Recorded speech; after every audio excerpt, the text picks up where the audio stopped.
দিদি আসবে, তারপরেও তো দিদি ক্ষমতায় আসবে, মমতা দিদি তো ক্ষমতায় আসবে। অনেকেই ভোট দেবেন আপনার মতন, আপনারা হয়তো সিপিএম দেবেন না, কিন্তু অনেকেই দেবে। হ্যাঁ,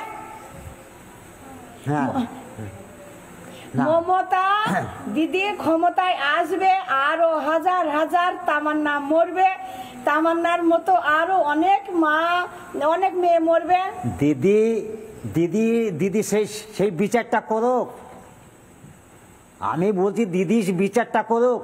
দিদি তো ভোট নেবে, দিদি সকলকে তো হ্যাঁ দিদিকে ভোট দেয়, আমি জানি দিদিকে ভোট দেবে।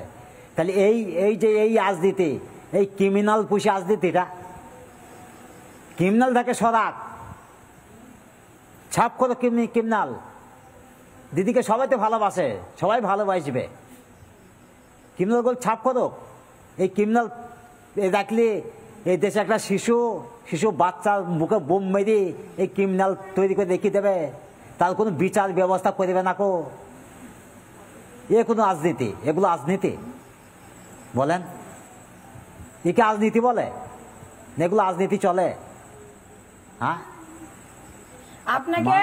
আপনাকে কি বলবো, আমার তামান্নার সঙ্গে যেসব বাচ্চারা খেলতো, আমার তামান্নাকে টার্গেট করা হয়েছে। বাচ্চাদের মাথায় এটাই আছে, তামান্নাকে টার্গেট করেছে মানে কাল আমাকে করবে, কাল আরেকটা বাচ্চাকে করবে। প্রত্যেকটা বাচ্চা দিদি, মায়ের হাত। সাবিনা মা, আমি আপনাকে মা বলে ডাকছি। সাবিনা মা, সিপিএম বলে বা বিরোধী বলে এরকম ভাবে দুম করে বোম মেরে দেওয়া যায়? মানে ওরা কি নবাব না মাস্তান না গোটা বাংলাকে কিনে রেখেছে? ওরা কোন হরিদাস পাল যে এভাবে বোম মেরে চলে যাওয়া যায়?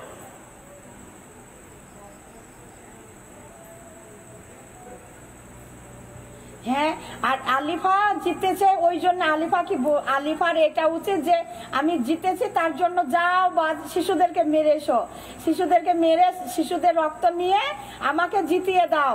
এটা কি আলিফা এমনই রাজনীতি তো শুরু করলো? এমন রাজনীতি শুরু করেছে আলিফা? আলিফা তো মেয়ে, তারও তো সন্তান আছে। আলিফা এসেছিল বিধায়ক, বিশাল বড় ভোটে জিতে এসেছেন বিধায়ক, আপনার বাড়িতে এসেছিলেন? কি এমন কাজ করছেন? না না না না না, আলিফা আরে আসেনি কেন? কি কাজ করছে? না না না না না না না, আসেনি না, আসেনি। যে কি কাজ ওনার এত বেশি যে এই মুহূর্তে গোটা বাংলা আপনার এখানে আছে আর আলিফা আসতে পারছেন না? আমার জন্য